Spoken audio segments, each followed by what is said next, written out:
ایک خاتون نبی اکرم صلی اللہ علیہ وآلہ وسلم کی خدمت میں حاضر ہوئی اور عرض کی، یا رسول اللہ صلی اللہ علیہ وآلہ وسلم، میں اس لیے آپ صلی اللہ علیہ وآلہ وسلم کی خدمت میں حاضر ہوئی ہوں تاکہ کسی بھی قسم کے مہر کے بغیر آپ مجھ سے شادی کر لیں۔ نبی اکرم صلی اللہ علیہ وآلہ وسلم نے اس عورت کی طرف دیکھا اور اوپر سے نیچے تک اس کا جائزہ لیا۔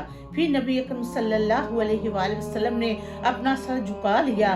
جب اس عورت نے دیکھا کہ نبی اکرم صلی اللہ علیہ وآلہ وسلم نے اس کے بارے میں کوئی فیصلہ نہیں کیا تو وہ عورت بیٹھ گئی۔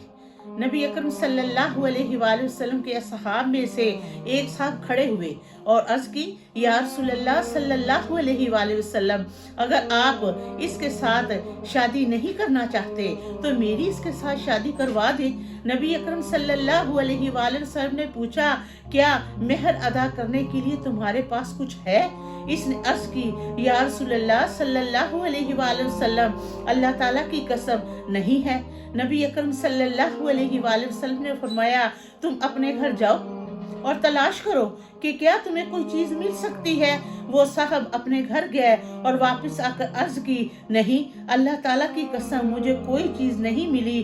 نبی اکرم صلی اللہ علیہ وآلہ وسلم نے حکم دیا، تم تلاش کرو، اگر چاہ لوہے کی ایک انگوٹھی ہی مل جائے۔ وہ صاحب گئے اور واپس آ کر عرض کی، نہیں یا رسول اللہ صلی اللہ علیہ وآلہ وسلم، اللہ تعالیٰ کی قسم میرے پاس مہر ادا کرنے کے لیے لوہے کی انگوٹھی بھی نہیں ہے، البتہ میرے پاس یہ چادر ہے، اس کا نصف کے آدھا حصہ میں اس خاتون کو بطور مہر ادا کر سکتا ہوں۔